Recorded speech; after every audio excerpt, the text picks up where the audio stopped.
बिस्मिल्लाहिर्रहमानिर्रहीम, अस्सलामुअलैकुम। मेरा नाम है ख्वाजा मोहम्मद उमर और आप देख रहे हैं Carmate PK. Welcome back to yet another video. और आज के ऑनर रिव्यू में हमारे साथ मौजूद है फैसल भाई from new park trading company Rawalpindi. अस्सलाम वालेकुम फैसल भाई। कैसे हैं? ठीक हैं, खैरियत से हैं? अल्हम्दुलिल्लाह। अच्छा, आज जिस गाड़ी का हम रिव्यू करने वाले हैं फैसल भाई से हम पूछते हैं। जी फैसल भाई, कौन सी गाड़ी है ये, क्या मॉडल है? जी ये टोयोटा यारिस है, 2022 मॉडल है और पंजाब रजिस्टर्ड गाड़ी है। और इसको लेने का मकसद यही था कि मैंने कहा इसकी थोड़ी ये कि नई टेक्नोलॉजी इसके अंदर जो है काफ़ी ज़्यादा इन्होंने फीचर्स दिए होंगे, लेकिन यह है कि टोयोटा काफ़ी ज़्यादा चार्ज करता है, लेकिन फीचर्स वगैरह के हवाले से वो बिल्कुल कोई कंसल्टेशन नहीं है उनकी। तो आपने रिसर्च नहीं की थी पहले?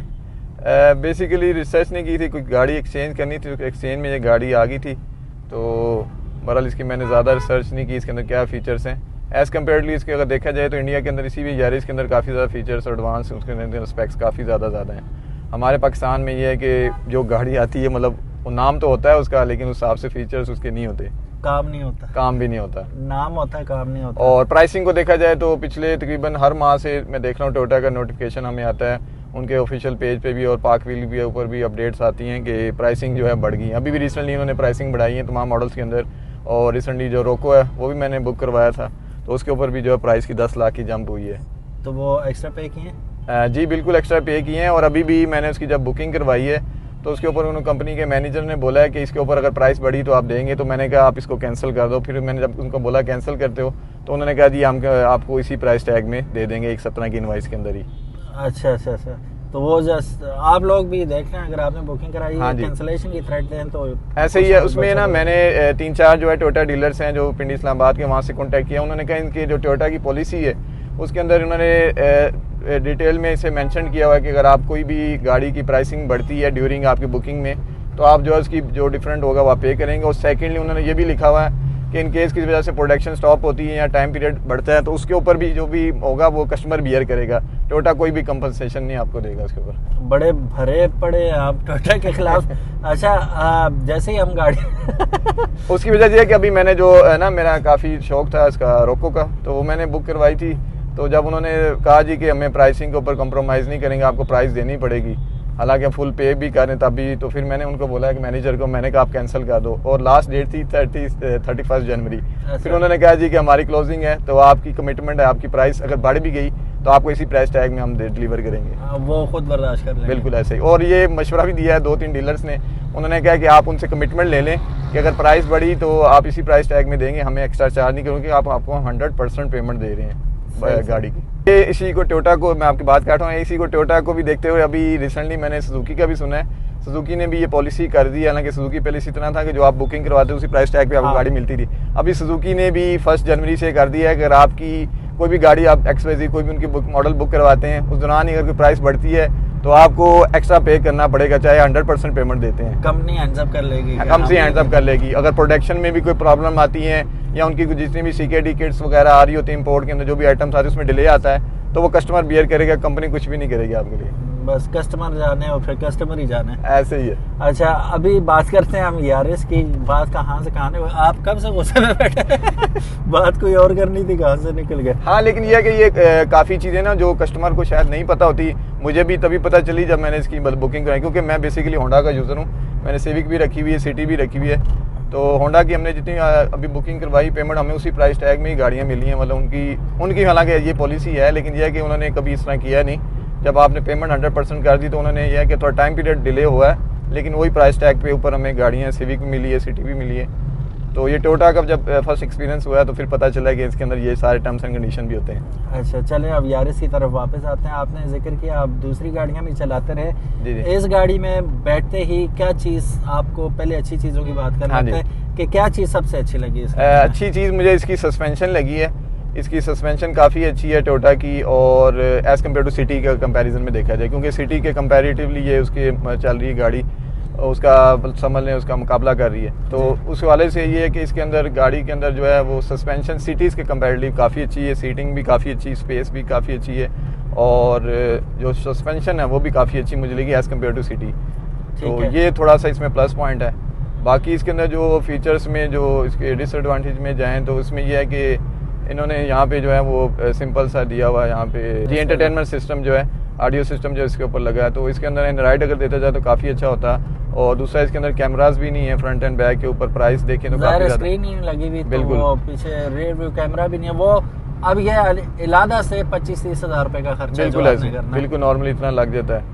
उसके बाद इसके जो साइड व्यू मिरर्स हैं वो भी रिट्रैक्टेबल नहीं है। मैं जैसे ही गाड़ी में बैठा कहते हैं शीशा उतार के आप हाथ से शीशा सीधा करना पड़ेगा। अंदर कोई कंट्रोल नहीं है इसके, ना ही वो ऑटो रिट्रैक्ट होते हैं। तो ये भी एक बहुत बड़ा इशू है जो इस गाड़ी में है। वैसे कंपनी क्लेम करती है कि सिटी में 14 और लॉन्ग पे 16 देती है, तो आपको क्या दे रही है ये गाड़ी? इसकी जो हमने टेस्टिंग की है भी तकरीबन विद इन सिटी आपको 13-14 एवरेज दे रही है। मतलब कंपनी सही दावा जी सही दावा कर रही है, अभी तक तो फिलहाल सही जा रही है लॉन्ग पे। और दूसरा ये है कि इसका जब 3000 आरपीएम पे जाता है तो ये इको मोड में होता है। जैसे ही आप इसका एक्सीलेटर जब ज़्यादा करते हैं फिर इसका इको मोड हट जाता है, फिर आपकी एवरेज जो है वो कम हो जाती है। तो अभी जिस तरह रश है इसमें आप चला रहे हैं तो यहाँ पे इसकी स्क्रीन के अंदर लाइट भी इको की चल रही है, तो ये अभी एवरेज अच्छी दे रही होगी। अगर इसी पैडल मूवमेंट में आप इसको नॉर्मल पैडल पे शिफ्टिंग पे चलाते रहें तो है। वैसे 1300 CC 1329 to be very exact CC है, अराउंड 98 हार्स पावर जनरेट करती है 6000 आरपीएम पे, और अराउंड कमोबेश 130 न्यूटन मीटर टॉर्क ये प्रोड्यूस करती है। तो सिटी जैसा आप बता रहे हैं सिटी भी चलाई हुई है आपने, तो पावर वाइज कैसी लगती है ये आपको उसके मुकाबले में? पावर वाइज ये अच्छी गाड़ी है, मतलब नई इनकी टेक्नोलॉजी काफ़ी अच्छी इंप्रूवमेंट है इसके अंदर। तो इसकी पावर ठीक है एज कम्पेयर टू सिटी के, क्योंकि सिटी के मेरे पास जो मॉडल था वो तकरीबन 17-18 मॉडल था जो मैं यूज़ कर रहा था। अच्छा। तो उससे कंपेरेटिवली इसकी इंजन जो देखा थोड़ा इन्होंने अपग्रेड किया, तो उस वाले से अभी तो है भी नहीं है ना? जी ऐसे ही है अभी तक फिलहाल। अभी ये टोटल चली हुई है तकरीबन 8000 किलोमीटर। हम चली हुई भी नहीं, नई गाड़ी है अभी तो अच्छे दिन गुजार रहे हैं, हनीमून पीरियड है अभी तो। अच्छा मुझे ये बताएं कि कोई अल्टरेशन या मॉडिफिकेशन तो नहीं कराई आपने इस पर? नहीं अभी फ़िलहाल इसके अंदर कोई किसी किस्म की एडिशन चीज़ नहीं लगवाई। तो अभी मेरा प्लान बन रहा है कि इसको दे के ना मैं ग्रैंडी लेने का सोच रहा हूँ।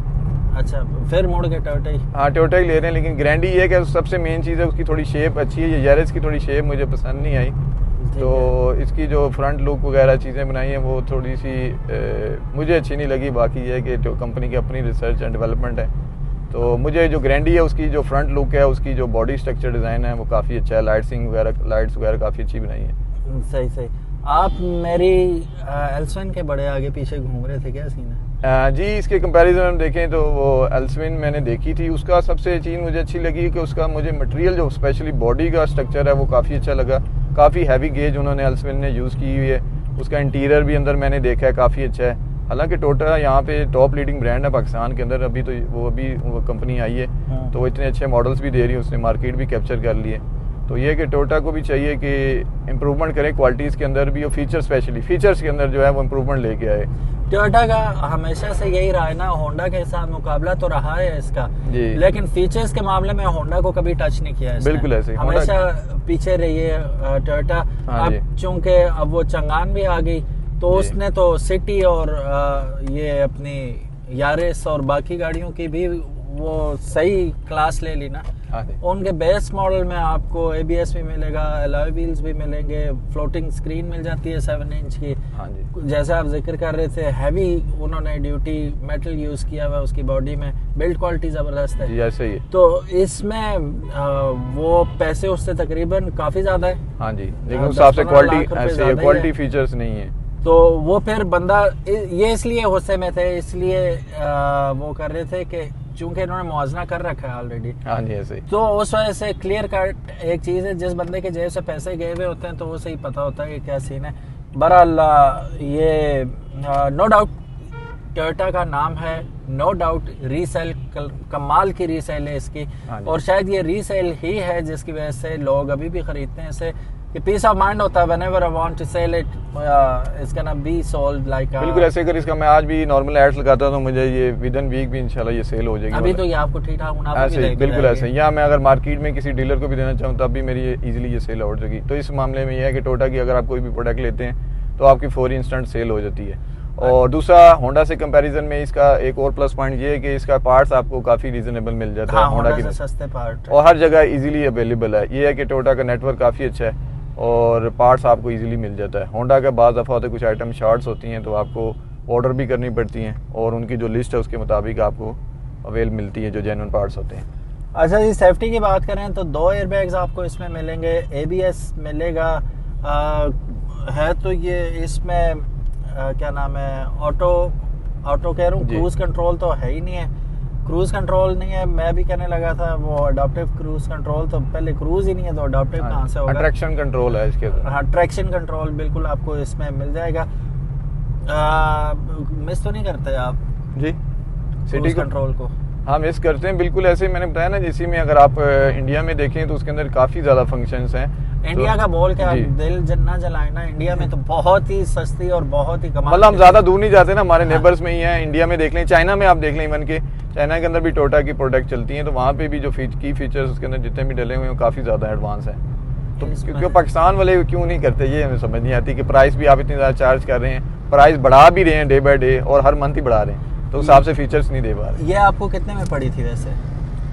ये वाली जो कार मैं यूज़ कर रहा हूँ ये मेरी एक्सचेंज में आई थी 36 की ना, 36 लाख की। 36 लाख की पड़ी थी। अच्छा फैसल भाई, मुझे ये बताएं बिल्ड क्वालिटी अंदर से कैसी है, आप कैसी लगी आपको? इतना अर्सा यूज़ कर रहे हैं आप इसे ऑलरेडी? जी इंटीरियर वगैरह बाकी चीज़ें काफ़ी अच्छी हैं इसकी। और दूसरा जो बॉडी वाइज जो फ्रंट इसकी लुक है ना, वो मुझे थोड़ी इसकी समझ नहीं है। इसकी जो लाइट्स वगैरह बनाई है, शेप बनाई है, इसके कंपेरेटिवली पिछले मॉडल आप देख लें XLI या GLI वगैरह जो शेप थी, तो वो आज भी लोग उस शेप को काफ़ी ज़्यादा पसंद करते हैं। उन्होंने डिसकंटिन्यू तो कर दी वो मॉडल, लेकिन आज भी मार्केट के अंदर उसकी काफ़ी ज़्यादा हाइप है और लोग उसको अभी भी काफ़ी ज़्यादा लाइक करते हैं। अभी भी लोग जो है ना, और कोई गाड़ी अच्छी मिले तो उसको छोड़ते नहीं, परचेज कर लेते हैं। GLI 17-18 मॉडल तो इस वक्त 30 के आसपास में बिल्कुल हॉट केक बना हुआ है। इससे मैंने 1-2 कार्स का पूछा भी था, ये 27, 28, 29 लाख, 30 लाख और बाद इससे ज़्यादा भी डिमांड कर रहे हैं। लेकिन वो चीज़ देखें, वो आपकी सही है बात, इन दोनों को साथ साथ खड़ा करें ना। हाँ जी, this will be the last thing you will wish के अगर वो ना मिली तो शायद मैं लास्ट ऑप्शन के तौर पे ये ले ही लूं। उसका ना एक बॉडी स्ट्रक्चर काफ़ी ज़्यादा उसका रोबदार सा उन्होंने बनाई हुई लुक वगैरह ना, तो काफ़ी अट्रैक्ट करती है। मतलब आप कहीं भी अगर उसको ड्राइव कर रहे हो तो लोग इसको काफ़ी अच्छे देखते हैं कि भाई ये चीज़ गाड़ी कोई जा रही है। 15 मॉडल जो है 24 लाख से शुरू होती है और 27-28 तक मिलेगी आपको। जी ऐसे ही वो अच्छी कंडीशन में। तो वो 15 मॉडल से ऊपर जितनी आई थी बहुत खूबसूरत बनाई थी उन्होंने। बहरहाल यारिस क्या सोच के इन्होंने बनाई है, I have absolutely no idea. Weights के ऊपर पीछे जिस तरह वो लगा दिए, बूट लगा दिया, डिगी लगा दी, तो नहीं मॉडल ये पूरे बिल्कुल इंटरनेशनली मॉडल चल रहा है, लेकिन ये है कि इनको चाहिए कि उस हिसाब से फीचर्स भी मतलब फीचर्स नहीं है ना। हाँ जी, फीचर्स नहीं है, सबसे फीचर्स नहीं है। वेट्स को ही इसके मुकाबले में देख लें वो कितना आगे है, इससे एडवांस गाड़ी है वो। तो ये आई मीन बात वही है कि वैल्यू टू मनी वाली गाड़ी नहीं है। ऐसे इसी कंपैरिजन इस प्राइस टैग के अंदर आप जापानीज के अंदर चले जाएं तो आपको काफ़ी अच्छे ऑप्शन मिल जाते हैं। इस प्राइस टैग में आपको अच्छी हाइब्रिड कार मिल जाती है जिसके अंदर काफ़ी ज़्यादा फीचर्स, एडवांस फीचर होते हैं। तो टोयोटा ये है कि इतना ज़्यादा प्राइसिंग भी ले रहा है, लेकिन हिसाब से वो फीचर्स गाड़ियों के अंदर नहीं दे रहा है। चलें जी, अल्लाह करेगा वो दिन भी आएगा जब हम तारीफें भी कर रहे होंगे। बिल्कुल ऐसे ही, अल्लाह करे ऐसा ही हो। गवर्नमेंट का अमल दाखिल नहीं है प्रोडक्शन में ना, वो जी। तो ये प्राइवेट कंपनीज है, इनकी अपनी मर्जी है, जैसे बनाए। जो चीज़ कंट्रोल करनी चाहिए वो भी नहीं कंट्रोल हो पा रही। लेकिन बाहर इसमें उमर भाई अगर देखें as compare to other countries में, तो वहाँ पे प्रॉपर रूल्स एंड रेगुलेशन बने हुए हैं। आपको उनके लॉज के मुताबिक प्रोटेक्शन करनी पड़ती है। जैसे कि कम्प्लीमेंट्री है, बाहर की कंट्रीज में आप देख लें तो वहाँ पे एयर बैग्स लाजमी गाड़ी के अंदर होना चाहिए, चाहे वो छोटी कार है चाहे बड़ी कार है। तो ये चीज़ें पाकिस्तान में भी इस तरह हो सकती हैं अगर चाहे गवर्नमेंट हो ना, मतलब एक पॉलिसी बना ले कि भाई कंपनी जो भी है प्रोटेक्शन कर रहे हैं, चाहे प्राइस अपनी मर्जी की ले लें, लेकिन ये कि सेफ्टी फीचर्स और इसके अंदर जो जितने भी स्पेक्स हैं वो ज़रूर प्रोवाइड करें अपने यूज़र को। सही। टायर्स से तो कोई शिकायत नहीं है, ब्रेकिंग में एंड ऑल दैट कैसी है? टायर इसके ठीक है, लेकिन ये है कि मैं सोच रहा हूँ इसके टायर चेंज करूँ। बाज़ दफ़ा ये टायर्स जो है ना थोड़े से फील होता है कि ये जिस तरह कोई बबलिंग टाइप के कर रहे हों। अच्छा, तो ये है कि जो इसमें अच्छा टायर लगाना पड़ेंगे अगर आपने कोई इसको लॉन्ग टाइम रखना हो। स्टॉक टायर तो किसी भी गाड़ी, नई गाड़ी आप लेते हैं तो first thing that you do is to change tyres. ऐसे ही बात करें तो काफ़ी चीज़ें निकल सकती हैं, मतलब चाहे तो कंपनी लगा सकती है, अच्छे काफ़ी ज़्यादा ब्रांड है वो भी लगा सकती है, लेकिन वही जर्नल के टायर्स हमें मिलते हैं तो इसके अंदर नॉर्मली। ये एल्सवन जिसकी हम तारीफें कर रहे हैं ना, वो उसका भी टायर का इशू है। हाँ जी, वो टायर उसके भी मज़े के नहीं है, लो प्रोफाइल है हालांकि, लेकिन वो इतने बस वो कंपनी एक एक चीज़ देख रही होती है कि भैया मैंने इसके अंदर जो चीज़ लगानी, कॉस्ट कटिंग होती है, और वो एक एक चीज़ को एनालाइज कर रहे होते हैं कहाँ से हमारी सेविंग होगी। सही, लगाना को कर सकती है, वैसे कंपनी सब कुछ कर सकती है। फैसल भाई, any message to the public? जो ये खरीदना चाहते हैं गाड़ी? इसमें देखें मेरे हिसाब से गाड़ी ओवरऑल तो मतलब रेटिंग देना चाहूँ 10/7 मैं इसको रेटिंग दूंगा। 7 out of 10 जी। Okay. तो बाकी ये है कि जो यूज़र है बेसिकली टोयोटा का, तो वो इसी के ऊपर इजीली मूव हो जाता है, और जो होंडा का यूज़र है वो टोयोटा के ऊपर काफ़ी मुश्किल से मूव हाँ, होता है। वो बड़ा तंग होगा। बिल्कुल ऐसे ही। और फिर तो वो ऐसे मैं ही होंडा का निकल यूज़र जाएगा। हूँ, तो मैं इसके ऊपर थोड़ा सा तंग पड़ गया हूँ, मेरा अपना ओपिनियन है। बाकी ये है कि जो इसका अपना यूज़र है उसकी अपनी हिसाब से होगी कि इसकी क्या रिलायबिलिटी है और इसके क्या स्पेक्स हैं। और दूसरा एक थोड़ा सा इसमें काफ़ी हमने इसके डीमेरिट्स बोले, एडवांटेज पॉइंट ये भी कि इसकी जो ना ग्राउंड क्लियरेंस काफ़ी अच्छी है, और दूसरी वजह से ये काफ़ी ज़्यादा पाकिस्तान में कामयाब है कि जितने भी एरिया साइड एरिया हैं जहाँ पे आपको ऑफ रोडिंग भी मिल जाती है, वहाँ पे भी गाड़ी कामयाब है। अब जो सिविक है या सिटी है वो विद इन सिटी के लिए ठीक है, लेकिन अगर आप कहीं ऐसे एरिया में जाते हैं तो वहाँ पे थोड़ा सा डीमेरिट है ग्राउंड क्लियरेंस का वहाँ पे होंडा का। सही। तो ये एक थोड़ा सा इसके अंदर प्लस पॉइंट हमें मिल जाता है। और ये प्लस पॉइंट भी हमेशा से टोयोटा के साथ रहा है कि ग्राउंड क्लियरेंस इसकी अच्छी होती है, काफ़ी अच्छी है। और ये डीमेरिट होंडा के साथ हमेशा रहा है कि उसका वो कभी भी सही नहीं हुई। पीछे सवारियां बैठी हुई हैं, ले जी हाँ जी। ये जगह हमने क्रॉस करनी है, उतर जाए, आगे जाएंगे तो फिर हाँ बिल्कुल, विद इन सिटी अगर चला रहे हैं तो कोई प्रॉब्लम नहीं है। अगर आप किसी ऐसे एरिया में जाते हैं तो वहाँ पे थोड़ा इशू बनता है कि आपको ग्राउंड क्लियरेंस वो फेस करना पड़ती है, तो इस वजह से ये लोग इसको प्रेफरेंस देते हैं कि कहीं भी आपको इसको, लेकिन रफ एंड टफ है ये गाड़ी। मोटरवे पे टॉप स्पीड कितनी मारी है आपने? मोटरवे को वैसे तो 120 की लिमिट होती है, यही 200 तक की है, इसको लिमिट चेक की हुई है। पूरा मीटर क्रॉस किया आपने? जी 200 तक गया है कंपनी इसका तो easily। कहती है 180 से ऊपर नहीं जाती। नहीं जाती 200 तक, अभी नई पेट्रोल- गाड़ी जा रही है। पेट्रोल कौन सा यूज करते हैं आप? पेट्रोल इसमें फिलहाल रेगुलर ही यूज़ कर रहे हैं, बाकी हाई ऑक्टेन भी आप इसमें यूज़ कर सकते हैं। सो गाइस, ये था आज का रिव्यू विद फैसल भाई, हु वाज रियली एंग्री, लेकिन आखिर में आके कुछ उन्हें चीज़ें याद आई और तारीफ़ें की उन्होंने।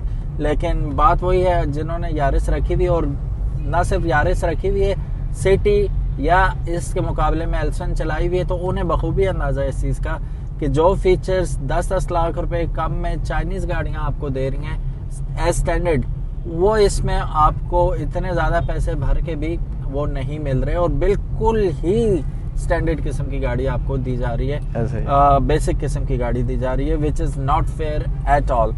और इसी वजह से इनका थोड़ा अपनी जगह गुस्सा बजा भी था कि ऐसा नहीं होना चाहिए। बहरहाल ये था आज का रिव्यू। अगर आप भी यारिस लेने के मतलब प्लान कर रहे हैं, जहन बनाया हुआ है, तो हो सकता है कि ये आज का रिव्यू आपके लिए मिशल राह साबित हो और डिसाइड करने में आसानी हो पाए आपको कि आप यारिस लें या छोड़ दें। So thank you so very much. अगर अभी तक आप ये वीडियो देख रहे हैं, अपना बहुत ज़्यादा ख्याल रखिएगा। फैसल भाई, thank you so very much for your time and all, और अल्लाह हाफिज़, अस्सलाम वालेकुम।